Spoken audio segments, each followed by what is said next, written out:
everybody. This is Hannah with Commissioner Wilson's office. As you may or may not know, I'm the policy aide. So I track all the new developments, the agenda updates, the ordinances, and the budget. So if you have any questions about anything like that, you can email us at district1@ocfl.net. Now, speaking of how to get in touch with us, today we are going to be talking about Civic Engagement 101. So we're going to be going over everything from the basics to how to get really involved. And obviously, number one is you got to get out and vote. So we're going to be showing you to find out how to find out where you're going to vote, what you're going to be voting on, who you're going to be voting for, how to check their campaign contributions, and how to get involved. And if you have any questions, just email us at district1@ocfl.net. So I'm going to go ahead and start sharing my screen, and we are going to start with the Orange County Supervisor of Elections. Now, this is a pretty fantastic website, I won't lie. So here we are at ocfelections.com. So you can see they've got this accessibility panel. You can see actually that the Orange County Supervisor of Elections, Bill Cowles, has gone pretty comprehensive with this. They have a student sticker contest, a website domain. You'll see they have a special election for the city of Belle Isle up here, an analysis on Florida Senate Bill 90, which is one of the more recent bills passed in the legislative session that affected vote by mail. Now, today we're not going to be looking at any of that, but I want y'all to be familiar with what this website looks like so you can really see what you need to know, and it's really very accessible. So we'll start with number one, getting you registered to vote. Now, not everybody knows this, but you can actually register to vote at 16, even though you can't vote until you're 18. So the way to do that is you go here to the ocfelections.com and you click register to vote. And you just go into online at register to vote florida.gov. You can also register to vote at your local DMV for the driver's license, or you can register at a public library, at an elections office. Sometimes there are people out and about doing voter registration drives. You might see at, a protest or an Earth Day or a big public community engagement event. You might see people with some clipboards saying, "Hi, would you register to vote?" And I want you to know that most of the time that's totally legit. And what they're going to ask for is your birth date and probably your social security number, because you have to be a citizen in order to vote. So that's the update on how to register to vote or how to update your registration, because you have to remember that if you move, even if you might be right across the street, you want to update your voter registration. One, of course, if you get a vote by mail ballot, but two, you want to make sure that maybe even across the street, you'll have a totally different precinct. So that reminds me, how do you know where you're going to vote, right? And so you can click find my polling place. You all would put in your address and you could find your polling place. So that's the way to do it. And it'll tell you where exactly you need to go in person to vote. And then it'll also tell you where you might need to go to vote early, because Florida, we're actually really good and we've got early voting too. So it'll tell you right here when you click early voting, when the primary election early voting is, as well as the general election. Usually, because early voting is a little bit less popular, they'll have fewer locations for early voting than there would be for the general election, which is why it says early voting location to be determined. And you need to bring a photo and signature ID. So it can be your driver's license, your passport, your debit card, your student ID, any of that is totally fine. And you'll just want to go to your early voting location and check back here as it gets a little bit closer. So you'll definitely want to check by October 24th is the first day of early voting and for the general election. And you'll want to check here and just make sure that you know where to go and you bring that form of ID, and then you can vote as you wish. So then next on the list should be, what are you voting on? And so we've got a what's on my ballot too, and you can put in sample ballots. So what I'm going to do here is put in 807. That's my house. Don't look. 32803 with my birth date. Don't tell anybody how old I am. I understand and I agree, and I read those terms, and it'll tell us, okay, so here's my polling place. which is where I'll vote. Here's my municipality. And then we don't have a sample ballot right now. So what we can do from here is do the vote by mail ballot status, or we can update my voter registration. Luckily for me, I don't have to do that because I try to stay pretty on top of it. But so some of the things that might be on your what's on my ballot page or your sample ballot will include, for example, the recent transportation sales tax vote at the board was whether or not to put it on the ballot. So that ballot language will be on your ballot and it'll be a vote yes or no. There will be things like candidates, judges, potentially a rent stabilization ordinance if that gets approved by the board to go to the ballot. So the ballot can be filled with all sorts of stuff. And then every 4 years, there's a charter review commission. And this is a citizen-led effort to create charter amendments that'll also go on the ballot. So you might remember 2020 had charter amendments relating to the protection of split oak, rights to nature, and the right to clean water, as well as a number of others. So that's what's on your ballot. And then how do you vote? Well, you're going to need a couple of things first. So you're going to need to be a citizen. You're going to need to be a Florida resident. You got to be at least 18. And if you were formerly incarcerated or convicted of a felony, then you've got a few other steps to go through. So you're going to have to go to this former felons, because in 2018, one of the things on the ballot was an amendment to Florida's charter to restore felons' rights to vote, with the idea being that once somebody who's been convicted of a nonviolent felony, who's served their time, has done so, then they should be re-enfranchised. They should be able to participate in society and vote. And so Floridians, a majority agreed on that principle, and we said, let's give felons the right to vote. Unfortunately, the state legislature didn't quite agree with most of Florida, and so they did impose a couple of extra fines for anybody who was formerly convicted felon in the state of Florida. So you have to go through the process of finding your court fines, pay your fines, and then you can vote, and then you're re-enfranchised. So that's some information there about how to vote. And then we want to know, when do we vote? So here's some of the info about when do we vote. So you can see that we've got one special election coming up for the city of Belle Isle, and their election day is May 11th. So that's crazy. That's actually next Wednesday. And then you can see as well, there's a deadline to register for each of these. So the primary election is going to be August 23rd. You can vote anytime from 7 a.m. to 7 p.m. and you have to be registered by July 25th, 2022. The general election will be November 8th from 7 a.m. to 7 p.m. and you have to register to vote by October 11th. And now what's next? And on the idea of what are you voting on, we should probably find out who's going to be in the race. So we can go right here to candidates in 2022 election candidates. You can find here, there are some more links that'll be helpful, like finding your district, view the 2022 county candidate reports, and it'll just go down the list here. So we've got county mayor first. You can see Mayor Demings has filed to be reelected. We have three new candidates, excuse me, and you can see the date that they filed too.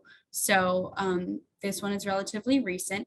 And we've got 2 candidates in the race for District 2, 4 in the race for District 4, funny enough. And then we've got 2, 4, 6, 8 in the race for District 6 for County Commission. And then it moves right on down the line to the school board districts and school board chair. And then finally, also the soil and water conservation districts, East Park Community Development District, Falcon Trace, all these different community development districts that are kind of their own sort of mini governments, not quite a full government like we have it all. They don't provide the services that we do, but they might provide some. And then here are some of those judgeships that I mentioned as well, where you might have a judge on your ballot. So funny enough, judges actually also get elected in Orange County and across the state for county judgeships. So you can see, who filed, when they filed, what they're running for. And so these will be the names that are on your primary ballot. They might not all be the names on your general election ballot. and the same goes for the county candidates. So that being said, now we know who's going to run, but what do they stand for? Well, there's lots of ways to find that out, right? You can find some social media, you can find a website, you can find their Facebook and try to figure out, what do they stand for? Another way to do this is you can track their campaign contributions. So Florida has a really broad public records law. And if you've ever emailed us, you might have gotten that little notice at the bottom that says Florida has a very broad public records law. And anything you send us as a government is subject to a public records request. So that might happen. It's very common for like the press, for example, who might say, oh, this interesting thing happened. I'd like to request all the emails that were exchanged on this topic. Or for a lawsuit, I'd like to request all the emails, videos, text messages that were exchanged on this topic. And we all here at the county have an obligation to comply. That goes throughout the state. And that's really one of the best things we've done as a state. And kind of in that same vein of public record and transparency, campaign contributions are also totally public record. So what you can do, and we're going to put these links in the chat, or we're going to put these links up later, but so you can go to this website, Voter Focus, and I can show you how I got there. We're back at the Bill Cowles website. We want to say candidates, that's not it. We want to say, let's check out campaign reports. And then you click view prior reports filed on our searchable campaign finance database. And that'll take us right here. So this is what it should look like. Keep in mind that there's also one at the state level, but the state level is for state level office. So we can check that one out too. This one is mostly for local. So it depends what you're looking for. If you want to know what the candidate you're looking at has spent money on, you would search for vendors. That could be things like campaign signs, printers, t-shirts, etc. If you want to know who's given them money, you'd want to click contributors. And you don't have to put in your last name or a company name. This is if you're searching for a certain entity. So you can search for any entity here for last name. So we could search Florida Home Builders Association. This is a common one that we see. Okay, let's do one. We could search for Orlando Realty Association. So this is a common one. It's a company or an entity that comes up quite a bit. So then you want to put in the last name. We can put in Commissioner Wilson. And then you want to look up the date. So in this case, Commissioner Wilson only filed to run in 2020. But if you're looking at somebody from earlier, or you want to look at all of the campaign contributions they've received in 2012, you can do that. So we can keep it at 2012 here for Commissioner Wilson because she doesn't have any from earlier from that. And then you can click search. So Commissioner Wilson didn't get any money from the Orlando Realty Association, so no contributions or expenditures found matching your search criteria. However, if we wanted to put in the last name Wilson and see, maybe what she gave herself, we could keep the dates the same and search it. And something else we can do if you're interested in looking at big contributions, you can click sort by summarize, sort by amount, 1,000, over $1,000. So Commissioner Wilson didn't give herself more than $1,000 in one go ahead. Now, for example, if we want to do something different, we can do Demings. We can do Mayor Demings and see what he's been up to. So you put in the last name, you can put in the years they might have run. Maybe we'll go with 2017 and then over 1,000. Let's see. Maybe it should be amount over 1,000. Too many entries are found matching your criteria. So why don't we do instead 2020? Okay, so these are all the checks received for 2020 to 2022. So you can see the individual, their company, their address, their occupation, the amount, and then the total all the way at the bottom. And this is a great tool for people because it's always good to know, so the total contributions between 2020 and now have been $231,000. So this is good information for the public to realize that there is a tool out there that allows people to understand maybe where an individual who is elected might be coming from, who has access to them, etc. And as well, this was something publicized, especially with Bernie Sanders when he was running for office, was how many small donations do you take? How many big donations do you take? And as a voter, do you have a preference on what kind of donations people are taking? If not, that's totally fine. If yes, that's totally fine. But this is an important piece of transparency that I think a lot of people don't even know exists, is that it's fully accessible. It's right there, 2 clicks away from the Orange County election supervisors website. So now we've covered how to vote, where to vote, what you're voting on, and campaign contributions. Now we want to talk about how to get involved, and then we're going to answer some questions about what a county government really is anyway. So to get involved, we have a whole host of options, but primarily would be our advisory boards. So our advisory boards are really great because Orange County has a number of advisory boards available. So you can just search OCFL advisory boards and you can see all of our advisory boards listed. So we have some really unique ones like the Butler Chain of Lakes Advisory Board, Big Sand Lake Advisory Board. A lot of our lakes have them. We have the Commission on Aging, the Community Action Board, the Green Place Advisory Board, which hasn't actually been filled yet, and the Library Board of Trustees, etc. So we've got a whole host of advisory boards that have available positions. And what one might want to do is you can find the advisory board that maybe speaks to you. So maybe you really care about conservation. So you click Green Place and you see the membership explanation. So you got to have some people from environmental conservation organization and agricultural interest, academic or educational representative, and some at-large representatives. So it's going to be 7 people total. And the term is for 2 years. Here are their powers. And then here are all the vacancies. So this one was newly created, so everything is vacant so far.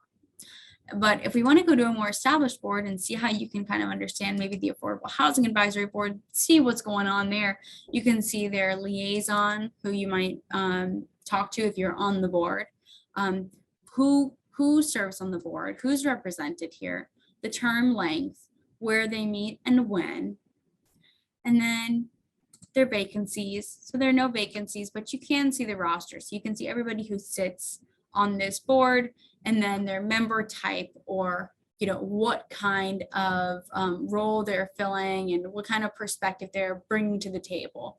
And then if you want to see their agendas and minutes, they're all accessible here.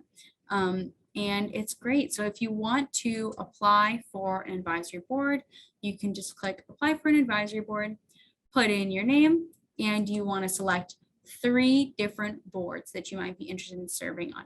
And your application should be good for, I believe, about 2 years.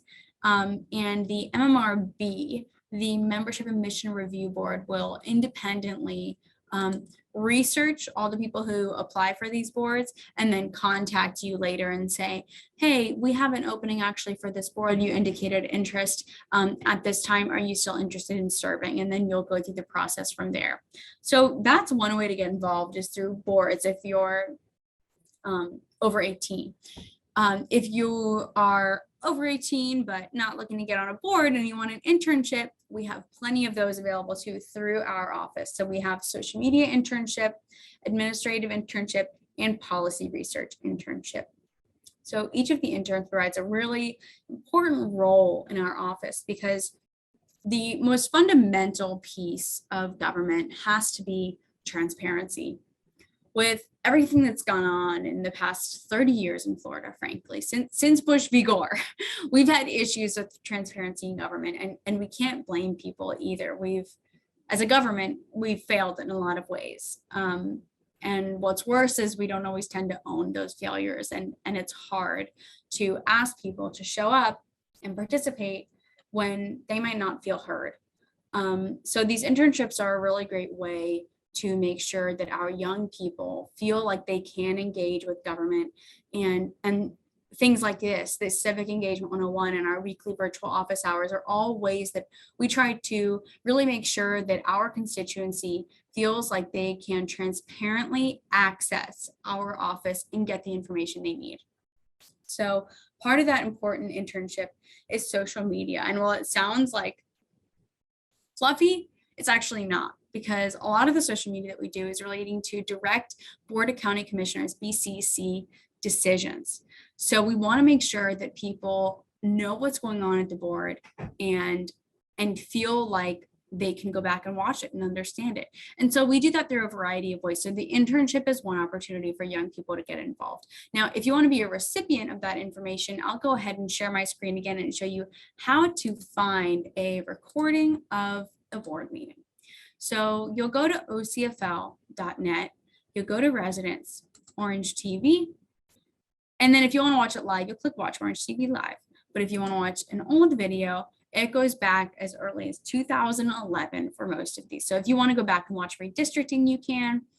But I think the board meetings that tend to get the most attention are the Board of County Commission meetings, the Board of Zoning Adjustment, and then down here in the Planning and Zoning Commission. So we can go to the Board of County Commissioners meeting, and then you'll see, we'll pause it right here. It'll go to the most recent date, April 26, 2022. That was our last board meeting. We have another one coming up on Tuesday.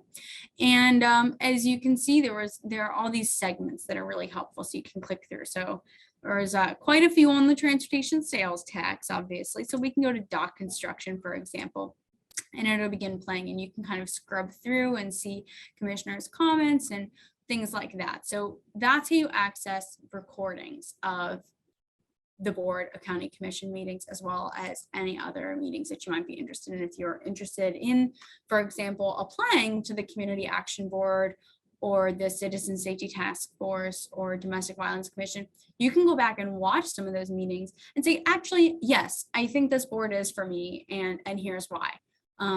So it's all about access for the public.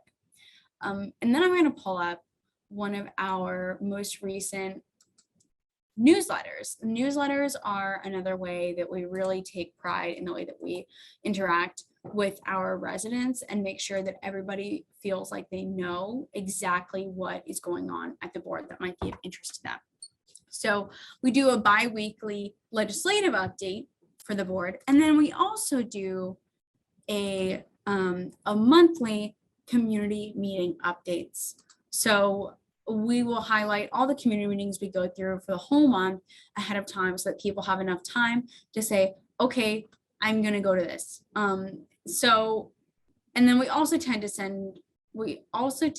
send reminders for community meetings. So we'll go back a ways. So let's see. Let's go into April, and we'll find the April 5th legislative updates and open it up. So give me just 1 second. So this is an example of some of the stuff that we publish for these legislative updates. Okie doke. So you can see we always put a picture up here, and then here's our year in review if you want to know what we did last year. And then an update on, or some information about how to participate in a board meeting, where you can watch it live, some proclamations, what's going on in the consent agenda people might be interested in. So this could be everything from giving funding for affordable housing to opening up opportunities for more solar panels to, the Shingle Creek Trail Phase 3 in Hunters Creek. And then if you want more information on that, you can click through that link and you'll find the Orange County Comptroller website which has the consent agenda listed. So you can find everything listed on the consent agenda, and you can click the file number, and then you can find the staff report with all the backup material. So that's how we do that. And then we have the work session agenda where we give a description, and then we usually include a community meeting link or a staff report.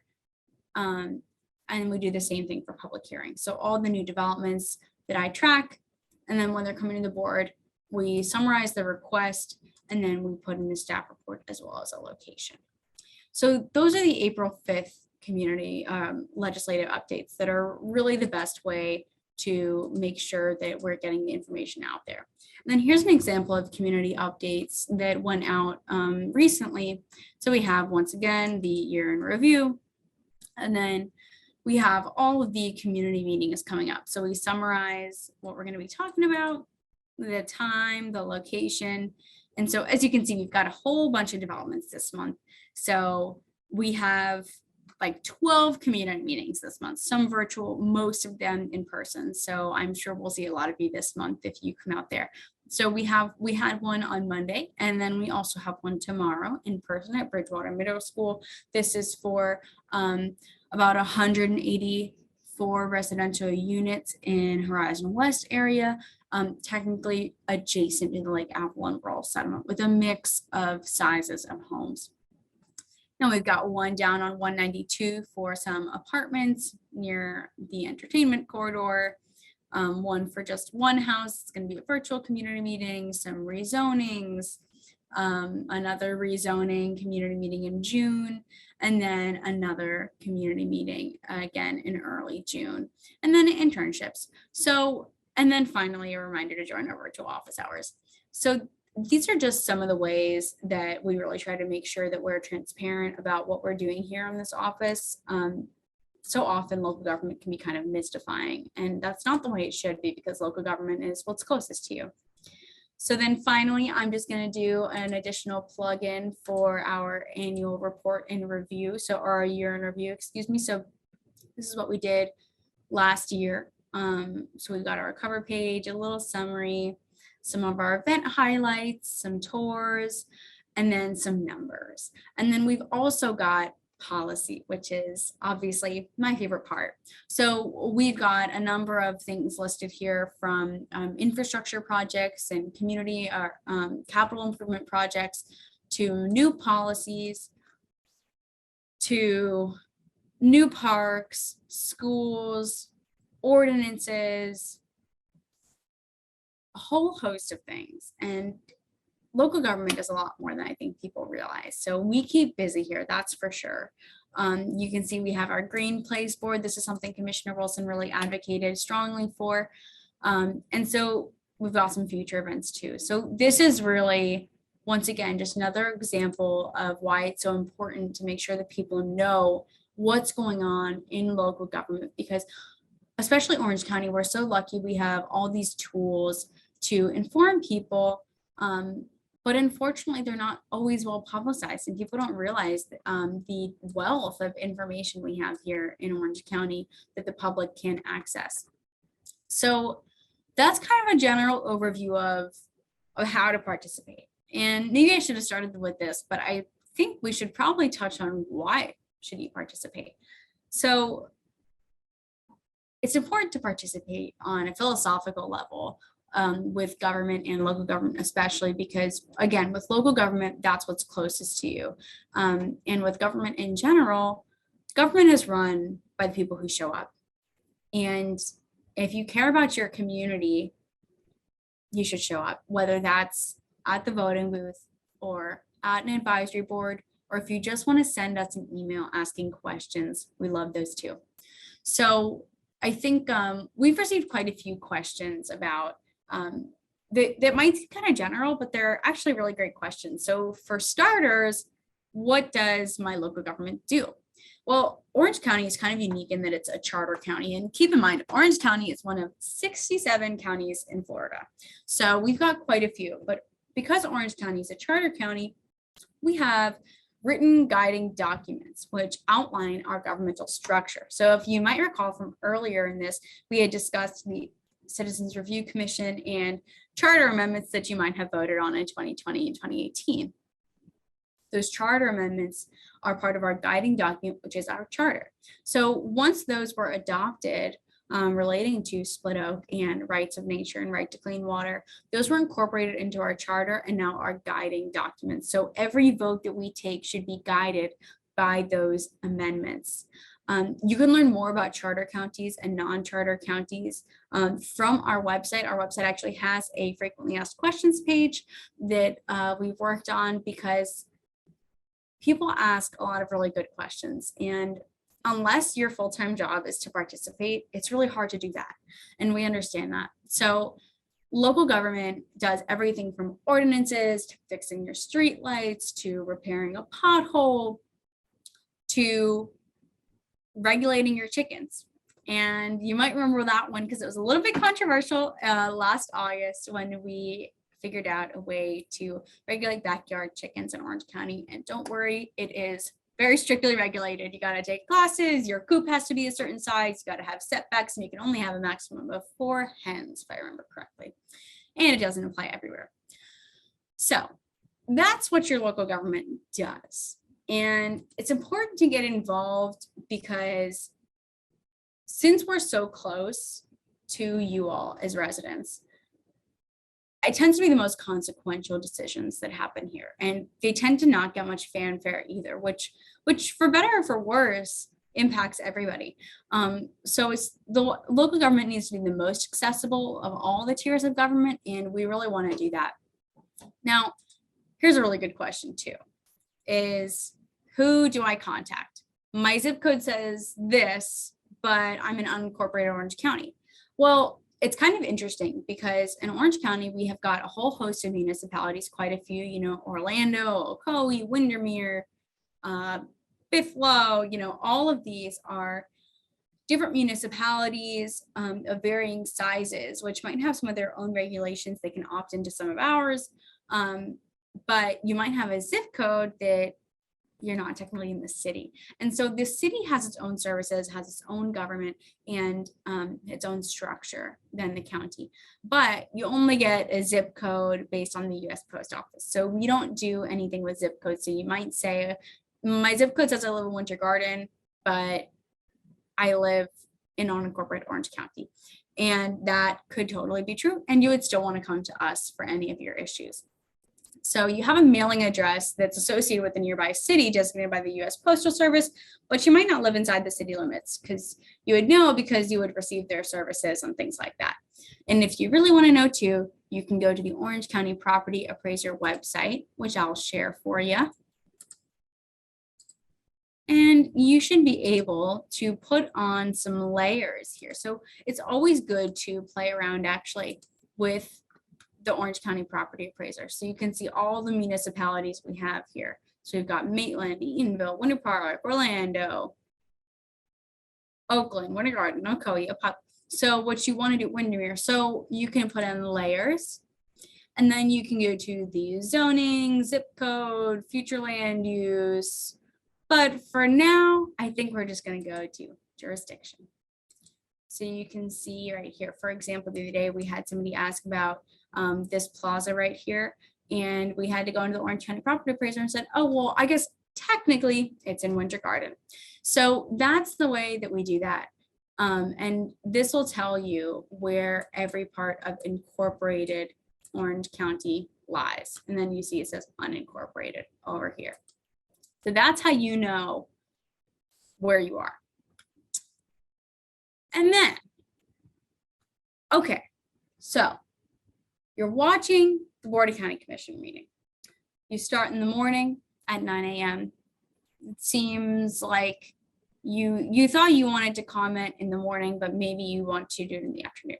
So this is something we put at the beginning of all of our newsletters. And the morning session of the Board of County Commissioners always have things that the commissioners might vote on, but it might not be controversial. So there's a 9 a.m. general public comment where people come and they can say anything they want. Sometimes we have people who air their grievances about the way that the county operates. Sometimes we have people who might be wanting to participate in public comment about a discussion item that will not be voted on. So the difference between the morning and the afternoon is that the morning will have a couple of things. It'll have those proclamations we talked about, the invocation, the Pledge of Allegiance, the consent agenda. The consent agenda is when the board votes on a bunch of items all at once. It can be like 100 items and it happens all at once because they're generally non-controversial. They're usually things like contracts. And if they are controversial, the commissioner who's in charge of that item can pull it from the consent agenda for its own public hearing separately. So they would still approve the consent agenda without that one item. And this could be things like contracts, permit approvals, and other things that might not require a public hearing. Once the consent agenda has been done, though, the board will move on to work sessions and discussion items. These are very similar, but a work session typically refers to an item which might have received direction from the board already, where a discussion item might be kind of a first time thing. So a work session item example would be a tree protection ordinance, which came to the board, I believe it was January or February, and it had already come once. So the board was giving direction to staff on what they wanted to see reflected in that ordinance. The discussion items might be something the commissioner might want to discuss to see if the board has any interest in directing staff further. There's no vote taken on work session or discussion items usually.